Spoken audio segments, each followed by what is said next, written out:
क्या चीज का वसूली हो रहा है? बताओ बताओ।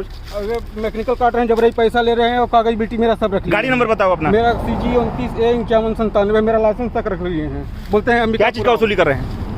नहीं, मैं कैमरा बंद नहीं करूंगा बिल्कुल भी।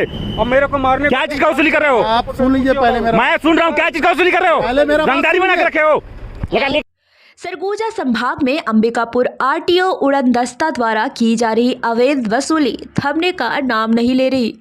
इधर RTO उड़न दस्ता निरीक्षक जितेंद्र भूषण अपने सहयोगियों के साथ बनारस रोड पर स्थित चंदौरा क्षेत्र में पैसों के लेन देन को लेकर ट्रक चालकों से विवाद कर रहे थे और आए दिन इस तरह के विवाद देखने को मिलते हैं। दरअसल राजस्थान के ट्रक चालक देवराज गुर्जर से चर्चा करने पर उन्होंने बताया कि मेरे 2 ट्रक थे जिन्हें RTO उड़नदस्ता के निरीक्षक ने रोककर मुझसे कहा कि तुम दोनों ट्रक की अलग अलग 4-4 हज़ार की रसीद कटवा लो और 1,000 प्रवेश शुल्क का अलग से दो, यानी कि कुल 9,000। जिस पर मैंने नगद पैसा नहीं होने की बात कहते हुए फ़ोन पे से पैसे देने की बात कही तो उन्होंने मुकेश कुमार राजवाड़े के नाम का एक फ़ोन से ये जुड़ा हुआ नंबर देते हुए कहा कि पैसा इसमें स्थानांतरित कर दो। मैंने उनके द्वारा दिए गए फ़ोन नंबर पे कुल 9,000 हस्तांतरित किए, पर RTO निरीक्षक ने मुझे रसीद केवल 8,000 की दी। उसमें से भी एक रसीद में पहले 3,000 लिखे हुए थे, फिर उसे काट कर 4,000 किया हुआ दिखाई दे रहा था। इस तरह उनके द्वारा जबरदस्ती रुपए की उगाही की जा रही है।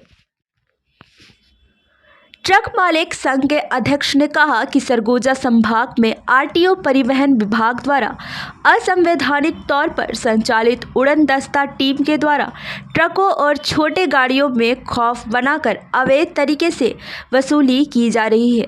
जिले के परिवहन अधिकारी नज़रअंदाज करते हुए अवैध उगाही को हवा दे रहे हैं।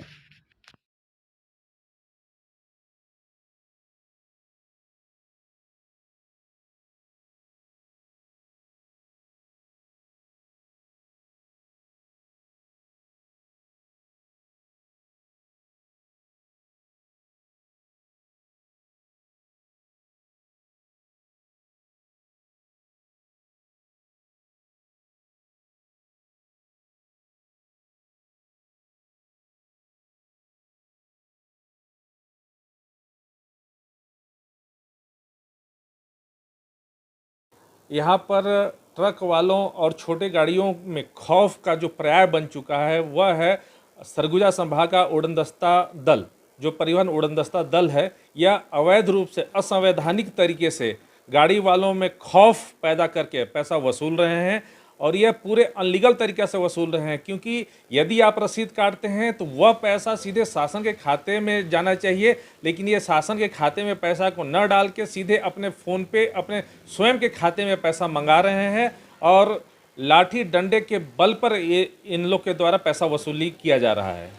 वही बोल रहा हूँ ना कि पूरा अनैतिक तरीके से गलत तरीक़ा से ये पैसा वसूल रहे हैं। ये रसीद काटते हैं 1,500 से लेके 2,000-3,000 रुपये का और पैसा ये ले रहे हैं 10,000, 7,000, 8,000, मतलब जैसा मुर्गी वैसा हलाल कर रहे हैं ये। और उस तरह से अवैध उगाही का ये पूरा इस क्षेत्र में खौफ पैदा करके माहौल बना करके और ये पैसा वसूल रहे हैं। इनके हौसले इतने बुलंद हैं कि हम लोग तो चूँकि ट्रांसपोर्ट एसोसिएशन का अध्यक्ष हैं, हम अपनी टीम भी लेके जाते हैं तो वो गुंडागर्दी पर उतर आते हैं और वो बोलते हैं कि हमारे ऊपर कोई अधिकारी नहीं है, आपको अगर बात करना है तो मुख्यमंत्री से बात कराओ, सीधे भूपेश बघेल से बात कराइए तो ही हम इस पे कुछ सुनेंगे, अन्यथा हम किसी की बात नहीं सुनेंगे। और सीधे गुंडागर्दी पर हम लोग के साथ मारपीट करने पे उतारू हो जाते हैं ये सब।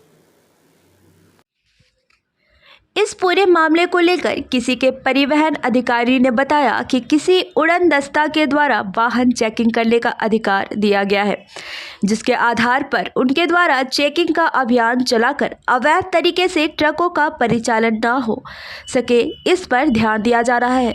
वहीं अवैध वसूली को लेकर पल्ला झाड़ते हुए कहा कि किसी भी तरीके से अवैध वसूली नहीं की जा रही है। बहरहाल सरगुजा संभाग में आरटीओ उड़नदस्ता टीम के द्वारा कांग्रेस सरकार बनने के बाद से खुलेआम अवैध वसूली का एक नया धंधा शुरू हो गया है, जिसके तहत छोटे वाहनों से लेकर बड़े वाहनों से हजारों रुपए वसूले जाते हैं, जिसका रिकॉर्ड तक उड़नदस्ता टीम के पास नहीं होता है। ऐसे में मौजूदा सरकार भ्रष्टाचार को बढ़ावा देने में कोई कसर नहीं छोड़ रही है। अब देखना होगा कि इस आरटीओ विभाग की उड़नदस्ता टीम पर क्या कार्रवाई की जाती है और आने वाला वक्त ही बताएगा। उड़नदस्ता का काम ही है जांच करना, है ना, और उनके द्वारा मोटर व्हीकल एक्ट की अधीन कार्रवाई कर रहे होंगे, जांच की प्रक्रिया चल रही होंगी। बाकी रही बात अवैध वसूली का, तो इस संबंध में मुझे कोई जानकारी नहीं है। और क्योंकि आप जैसे बता रहे हैं कि न्यूज़ में आया हुआ है, तो उसी न्यूज़ के माध्यम से मुझे भी पता चला कि इस प्रकार से कुछ विवाद हुआ है। और ये जांच का विषय है कि ये जो आरोप लगा रहे हैं वो कितनी उसमें सच्चाई है, क्या मिथ्या आरोप है कि उसमें सच्चाई है, वो जांच के बाद ही पता चल पाएगा। अब ये जो बात है पर्सनल अकाउंट और शासकीय अकाउंट, ये जो देखो दो तरीके हैं चलाने के, अभी तक मेरे जो नॉलेज में है। एक हो रहा है आपका जो रसीद कटता है, मैनुअल रसीद कट रहा है, और सेकंड चीज़ अभी POS मशीन दिए हुए हैं। तो दो ही माध्यम हैं चालान को करने का, इसके अतिरिक्त कोई तीसरा माध्यम नहीं है। तो आप जो बोल रहे हैं पर्सनल अकाउंट वाली कोई बात ही नहीं आती है इसमें।